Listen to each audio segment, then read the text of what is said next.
नमस्कार दोस्तों।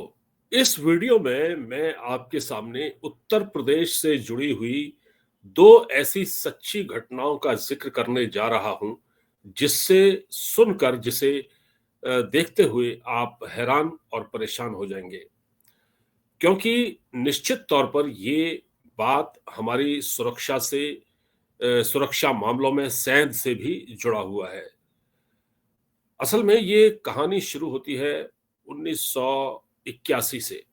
1981 में एक महिला जिसका नाम माहिरा बेगम होता है, वो पाकिस्तान से भारत आती है और वो उत्तर प्रदेश के रामपुर शहर में रहना शुरू कर देती है। उसकी यहाँ शादी होती है और उसके बाद उसका तलाक होता है। उसके बाद 1985 में वो दूसरी शादी कर लेती है। उसकी एक बेटी होती है जिसका नाम होता है शुमाइला। अब आप इस कहानी को जरा गौर से सुनिएगा। इसमें कोई इफ और बट नहीं है। देखिए, ये जो दो महिलाएं जिनका मैं जिक्र कर रहा हूं, एक शुमैला और एक माहिरा। माहिरा माँ है, शुमैला बेटी है। ये दोनों पाकिस्तानी हैं।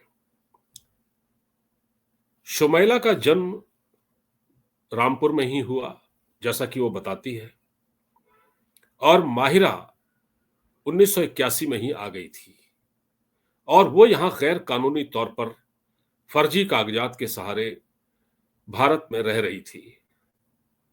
और इससे भी बढ़ के बात ये कि 1992 में उसको सरकारी नौकरी मिल गई और वो बरेली के एक स्कूल में टीचर बन गई। जब ये मामला खुला तो उसको बर्खास्त कर दिया गया और उसको बर्खास्त किया गया 2007 में। 2007 में उसको बर्खास्त कर दिया गया। लेकिन उसके बाद शुरू होती है उसकी बेटी की कहानी। उसकी बेटी का नाम है शुमैला। शुमैला ने बीटीसी की ट्रेनिंग की। टीचर्स के लिए जो बीटीसी की ट्रेनिंग होती है वो की, और उसके बाद वो भी बरेली के फतेहगंज में एक प्राथमिक विद्यालय में टीचर बन गई। ठीक। और वो टीचर बनी 2015 में। और लोग ये बताते हैं, स्कूल के जो लोग हैं, स्कूल के टीचर स्टाफ वगैरह, जिसके बारे में ये पता चलता है कि वो बिल्कुल, एक तो वो कम बोलती थी और दूसरा उसने कभी भी पाकिस्तान का जिक्र नहीं किया, जबकि उसकी मां पाकिस्तान ही से ही आई थी। और ये लड़की इतनी चालाक निकली कि इसने कोई कागजात नहीं बनवाए। नहीं, जो आधार कार्ड, राशन कार्ड या जो भी इसके पास रहे होंगे, पैन कार्ड वगैरह, ये सब इसके जाली थे। और जो एड्रेस इसने दिया था बिल्कुल वो फर्जी था। हालांकि ये रामपुर के किसी मोहल्ले में रहती थी, वो फर्जी था, मामला सारा फर्जी था।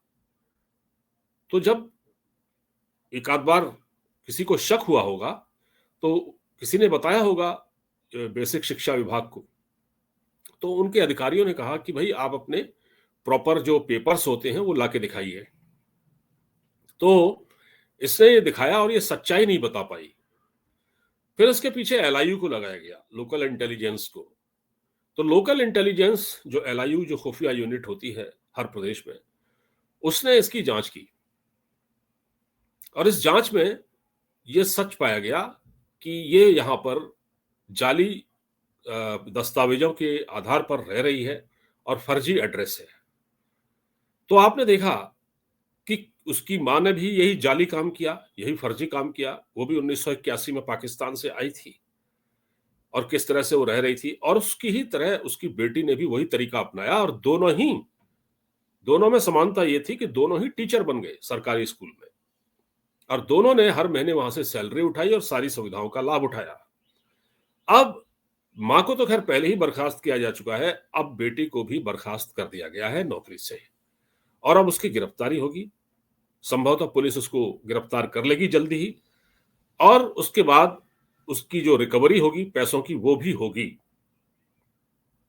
तो ये जो दोनों घटनाएं मैंने आपको बताई हैं, ये उत्तर प्रदेश के बरेली जिले की हैं, दोनों बरेली में ही नौकरी करती थी और ये रामपुर में रह रही थी। रामपुर मुस्लिम बहुल इलाका है।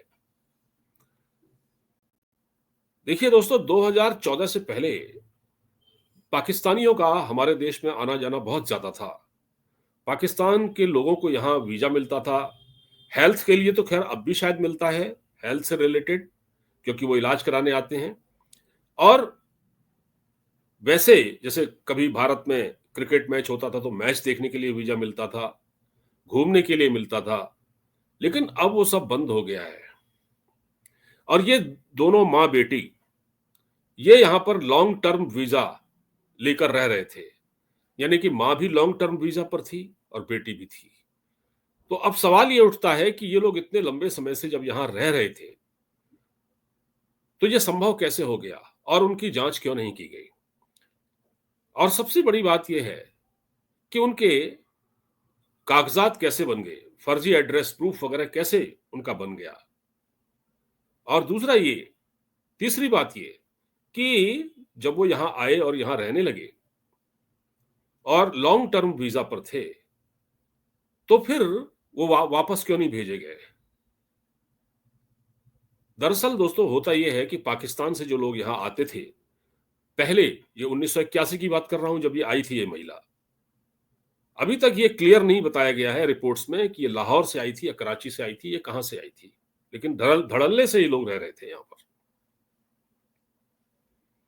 और ये चुप रहते थे, किसी को बताते नहीं थे कि हम यहां क्या कर रहे हैं, कम बोलते थे। और ये जो ट्रेनिंग होती है ना कम बोलने की और ज्यादा ऑब्जर्व करने की, आंखों से ज्यादा देखने की और कम बोलने की जो ट्रेनिंग होती है, ये हमेशा जासूसों को दी जाती है। जो जो जासूस होते हैं, खुफिया एजेंसी में जो लोग काम करते हैं, वो बोलते कम हैं और अपनी नजरों से और अपनी कह सकते हैं उसको, अपने चीजों को समझते हैं, मुंह कम चलाते हैं। तो इनको ये ट्रेनिंग दी जाती है, देखते ज्यादा है, रियलाइज ज्यादा करते हैं। तो ये किस मकसद से भारत में रह रही थी। भारत के एक सरकारी महकमे में शिक्षा विभाग में नौकरी कर रही थी। अब सोचिए, इस देश में केवल 3% लोग सरकारी नौकरी करते हैं आंकड़ों के मुताबिक। 97% लोग प्राइवेट नौकरी करते हैं। जिस देश में केवल 3% लोग सरकारी नौकरी करते हैं, वहां भारत के लोगों को नौकरी मिलना दूर, वहां एक पाकिस्तानी की महिला आराम से नौकरी कर रही थी। वो भी नौकरी कर रही थी और उसकी मां भी सरकारी नौकरी कर रही थी और दोनों ही टीचर थे। तो क्या इस बात को नहीं देखा जाता कि जो व्यक्ति पाकिस्तान से यहां आ रहा है, चाहे किसी भी वीजा पर आ रहा है, चाहे वो हेल्थ वीजा पर आ रहा है या वो कोई घूमने आ रहा है, खैर घूमने तो अब नहीं आते, तो क्या वो लौटा या नहीं, ये देखने की जिम्मेदारी किसकी है। ये अगर वो किसी शहर में घूमने के लिए आया है तो वहां की पुलिस, वहां का खुफिया विभाग तो इस पर नजर रखेगा ना कि वो इतने दिन से यहां घूम रहा है, भारत में आके नौकरी भी कर रहा है, उस पर किसी की नजर नहीं पड़ी। तो आप सोचिए, जिस देश की आंतरिक सुरक्षा को इतना बड़ा खतरा है, वहां पाकिस्तान से आए हुए लोग न सिर्फ रह रहे थे बल्कि नौकरी भी कर रहे थे। और वो पता नहीं क्या क्या इंफॉर्मेशन यहां से भेजते होंगे, ये किसी को अभी पता नहीं है। इसकी तो अब जांच चल रही है, जैसे फर्दर इन्वेस्टिगेशन होगी कि उसके इरादे क्या थे, वो किन इरादों के साथ इतने लंबे समय से भारत में रह रही थी। ये तो अब जांच का विषय है। और ये दोनों ही जो माँ और बेटी हैं, ये बड़े शातिर किस्म के बताए जाते हैं। अच्छा, एक और घटना है जिसका मैं जिक्र कर रहा हूं, जरा सा सुनते जाइएगा। दो घटनाएं हैं ऐसी और ये दोनों उत्तर प्रदेश से जुड़ी हुई हैं। अब जो दूसरी घटना है उसका मैं जिक्र कर रहा हूं, वो है उत्तर प्रदेश के ही डिस्ट्रिक्ट एटा की। एटा जिले में एक गांव के अंदर एक पाकिस्तानी महिला लॉन्ग टर्म वीजा पर आई थी। उसने वहां निकाह भी किया और उसके हस्बैंड का नाम अतहर अली था। उसने यहां निकाह किया लेकिन कागज नहीं बनवाए, लॉन्ग टर्म वीजा पर थी, कराची की थी। और सबसे चौंकाने वाली बात यह है कि जिस गांव में वो रहती थी, कुछ भौदई कुछ गांव नाम है उसका, गांव का नाम है एटा में, वहां वो रहती थी। और वहां उसने जो अपने सारे जो कागज हैं वो फर्जी बनवाए और वो रह रही थी वहां पर। और सबसे बड़ा जो कमाल है, वो आश्चर्य की बात है कि उसने वहां पर ग्राम प्रधान तक का चुनाव लड़ा। उस गांव की प्रधान थी शहनाज बेगम। उसके बाद ये जो महिला है बानो बेगम, जिसका मैं नाम अब आपको बताने जा रहा हूं, ये वहां पर चुनाव लड़ी। ग्राम प्रधान, ग्राम सदस्य से लेकर ग्राम प्रधान तक का, और ये चुनाव जीती और ये वहां कार्यवाहक ग्राम प्रधान रही। बाद में गांव के ही किसी व्यक्ति के इंफॉर्मेशन के अनुसार उसकी जब शिकायत की गई तो फिर प्रशासन जागा, फिर पुलिस ने एक्शन लिया, फिर पुलिस ने उसको पकड़ा, फिर एफआईआर दर्ज की। उसके बाद पता नहीं अभी वो जेल में है या उसको वापस कर दिया गया है, कहाँ है ये मुझे नहीं मालूम है। लेकिन इस तरह से भारत में लोग आकर रह रहे हैं। ये सच्ची घटनाएं हैं जो मैं बता रहा हूं आपको। ये अखबारों में भी छपी थी, अखबारों की भी सुर्खियां बनी थी। भले ही हमारे यहाँ का मीडिया अभी सैफ अली खान वगैरह में उलझा हुआ है, उसको शायद इन घटनाओं को उजागर करने का उतना वक्त नहीं है, लेकिन ये निश्चित रूप से देश की सुरक्षा का मामला है। आप सोचिए, एक महिला कराची से आती है, एटा आती है उत्तर प्रदेश में, गांव में रहती है, यानी वो 35 साल से वहां रह रही थी। सोचिए आप, 35 साल से एटा में रह रही थी, ग्राम प्रधान का चुनाव भी लड़ा और जीत भी गई। कुछ राइवलरी थी लोगों के अंदर, जैसे गांव में होता है ना राइवलरी, एक दूसरे के साथ जो प्रतिद्वंदिता होती है, उसके चक्कर चक्कर में उसकी किसी ने शिकायत कर दी और वो पकड़ी गई। अगर ये राइवलरी ना होती तो शायद वो अभी भी वहां रह रही होती। और इसी तरह से मैंने आपको देखा, बरेली में एक महिला रह रही थी। महिला आई कराची से या कहाँ से आई, शायद लाहौर, अभी ये कंफर्म नहीं है, ये पुलिस की इन्वेस्टिगेशन चल रही है। तो वो आई और वहां रह रही थी। रहने के बाद उसने वहां पर ट्रेनिंग की, टीचर्स की नौकरी लगी। फिर उसको 2024 में, नहीं 2007 में उसका भंडाफोड़ हुआ।